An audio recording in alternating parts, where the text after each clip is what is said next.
आज करगिल विजय दिवस के 25 साल पूरे हो रहे हैं और प्रधानमंत्री नरेंद्र मोदी आज द्रास वॉर मेमोरियल में मौजूद रहेंगे। प्रधानमंत्री मोदी सबसे पहले द्रास में पुष्पांजलि अर्पित करेंगे और इसके बाद में वो वॉल ऑफ फेम जाएंगे और इसके बाद में सेना के शीर्ष कमांडरों से बातचीत करेंगे। प्रधानमंत्री मोदी द्रास दौरे के दौरान में प्रधानमंत्री मोदी शिंकुला टनल का वर्चुअली उद्घाटन भी करेंगे और करगिल की लड़ाई में हमारे जवानों ने अदम्य साहस दिखाते हुए पाकिस्तान सेना को खदेड़ दिया था। इस लड़ाई में हमारे 500 से ज्यादा जवान शहीद हुए थे, जबकि 1000 से ज्यादा जवान घायल हुए थे।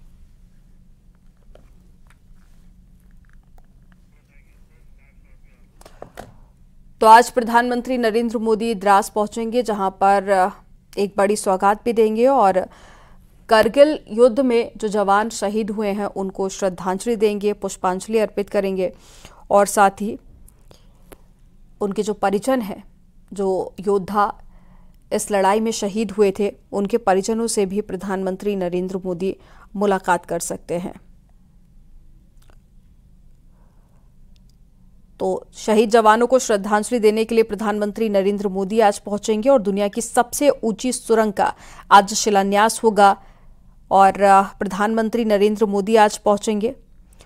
तो 1999 में भारत पाकिस्तान युद्ध के समय देश की रक्षा की थी सेना के जवानों ने और आज जब प्रधानमंत्री यहां पर पहुंचेंगे तो लगभग 9:20 पर करगिल युद्ध स्मारक का दौरा करने जाएंगे और बलिदान देने वाले बहादुरों को श्रद्धांजलि भी देंगे।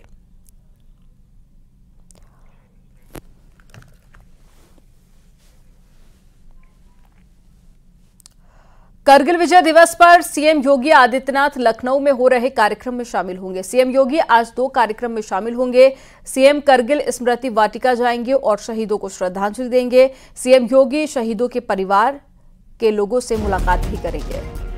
वहीं करगिल विजय दिवस पर सीएम योगी ने एक्स पर लिखा, भारतीय सशस्त्र बलों के अदम्य शौर्य, अद्वितीय पराक्रम और अप्रतिम साहस के प्रतीक करगिल विजय दिवस की प्रदेशवासियों को हार्दिक बधाई। मां भारती के सम्मान और प्रभुता को बनाए रखने के लिए अपना सर्वोच्च बलिदान देने वाले अमर जवानों को नमन। भारतीय सेना की कर्तव्य निष्ठा और त्याग की भावना पर हमें गर्व है।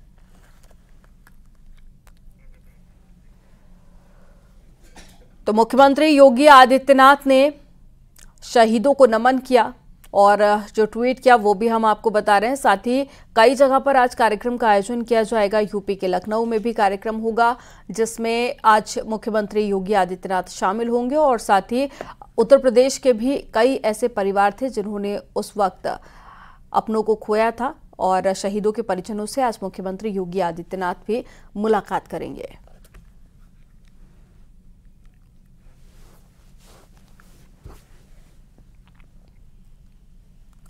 यूपी में लोकसभा चुनाव में खराब रिजल्ट के बाद में बीजेपी एक्टिव हो गई है। एक फीडबैक अभियान शुरू किया गया है जिसमें कम से कम 50,000 जमीनी कार्यकर्ताओं से फीडबैक लिया जा रहा है। यूपी में 10 सीट पर उपचुनाव होने हैं जिसकी कमान सीएम योगी आदित्यनाथ ने अपने हाथों में ले ली है। रिपोर्ट आपको दिखाते हैं।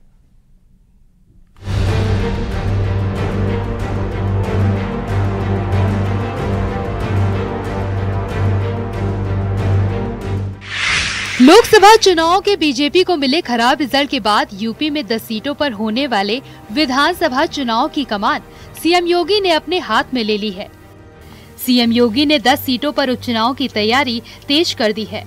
उपचुनाव के लिए सीएम योगी ने 16 मंत्रियों की कमेटी बनाई है। मंत्रियों को सभी सीटों पर जीत का टास्क दिया गया है।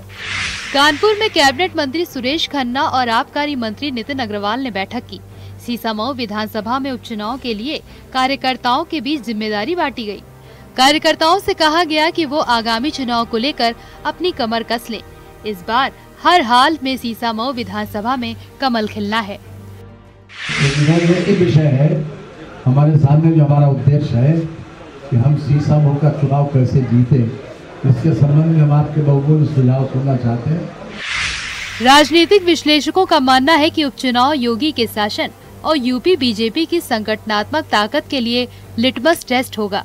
सीएम योगी ने न सिर्फ प्रभारी मंत्रियों की नियुक्ति की है, साथ ही मंत्रियों से फीडबैक लेकर इन सीटों की स्थिति का जायजा भी लिया है। सीएम योगी सभी 18 मंडलों के विधायकों, जनप्रतिनिधियों के साथ बैठक कर रहे हैं, जिसमें विकास के कामों, कानून व्यवस्था और अधिकारियों के रवैये का फीडबैक लिया जा रहा है। मुद्दा केवल ये था कि पार्लियामेंट के जो चुनाव हुए उन चुनावों में हम मेरठ मंडल की आज बैठक थी और उस मंडल में हम 5 सीट जीते हैं, उसकी एक समीक्षा थी।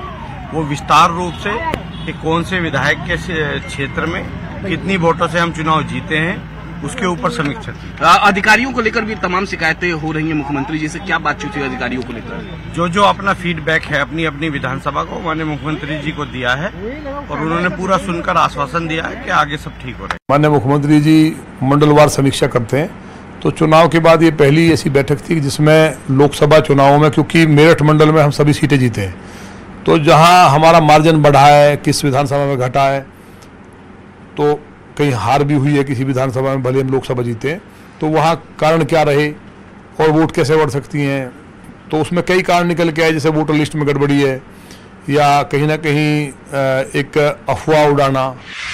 सीएम योगी अपनी बैठक में 50-50 के फॉर्मूले पर चर्चा कर रहे हैं।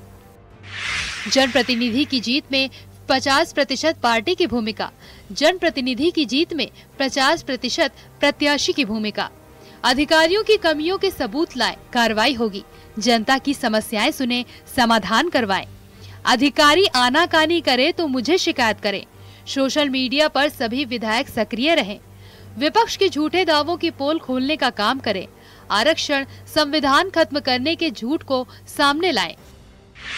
सीएम योगी में मंत्री ओपी राजभर ने उन दावों को खारिज कर दिया है जिसमें कहा गया था कि अधिकारी मंत्रियों की बात नहीं सुनते। ओपी राजभर का कहना है कि अधिकारी उनकी बात सुनते हैं, हमारे काम कभी नहीं रुके। तो मंत्री जी जो कि प्रदेश के मालिक हैं 25 करोड़ आबादी के, तो उनकी जो पहल है वो सराहनीय है और ऐसा हमेशा होना भी चाहिए। लोग कह रहे हों कि अब उनका विषय है, लेकिन हमारे साथ तो ऐसा नहीं है। हमारे सभी अधिकारी कर्मचारी जो भी हैं, जो हमारे नेता हैं, सब लोग अपनी बात मनवा ले रहे हैं, जो सही काम है, और अभी तक तो हम लोग 95% सफल हैं। 2022 के विधानसभा चुनाव में बीजेपी के प्रदर्शन को देखते हुए उपचुनाव वाली 10 सीटों पर बीजेपी ने कमर कस ली है। इन 10 सीटों में से एसपी के पास 5, बीजेपी के पास 3 और उसके संगठन सहयोगी निषाद पार्टी और रालौत के पास 1-1 सीट है। मुख्यमंत्री योगी आदित्यनाथ ने उपचुनाव की सभी 10 सीटों के लिए प्रभारी मंत्री तैनात कर दिए हैं। 30 मंत्रियों की ड्यूटी 10 उपचुनाव की विधानसभा की सीटों पर लगा दी गई है। उनके साथ में मुख्यमंत्री योगी आदित्यनाथ 2 बड़ी बैठकें कर रहे हैं। लगातार इन मंत्रियों से मुख्यमंत्री योगी आदित्यनाथ फीडबैक भी ले रहे हैं। मुख्यमंत्री योगी आदित्यनाथ फ्रंट फुट पर आकर 2027 की तैयारियों में जुटे हुए हैं। कैमरामैन मनोज शाही के साथ संकेत मिश्रा, न्यूज़ 18 लखनऊ।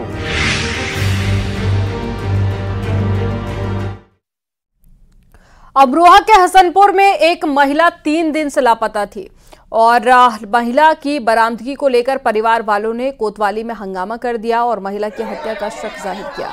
सूचना पर विधायक महेंद्र सिंह भी कोतवाली पहुंच गए, जिसके बाद में पुलिस ने आश्वासन देकर लोगों को शांत कराया। इस दौरान गांव वालों ने किराए पर जाम भी लगाया।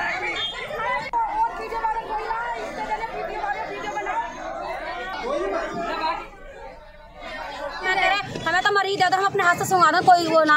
रात हम गए हैं, अब पैसे भरे हैं उसने 10 लाख कम से कम। 10 लाख भरे? किसने भरे हैं? देविंदर ने, जो कि हमारा बहन का पति है, उसका दोस्त है, उसको सब पता है। उसके बाद हमने रातों मतलब पकड़ लिया, हमने वो थाने में आ गए हैं। इन्होंने रातों भेज दिया। उन्होंने क्यों भेज दिया? हमारे बिगड़ जात के भेज दिया। प्रयागराज में नाला सफाई के दौरान हैंड ग्रेनेड मिला है और सफाई कर्मी हैंड ग्रेनेड झोले में रखकर अपने घर लेकर आ गया।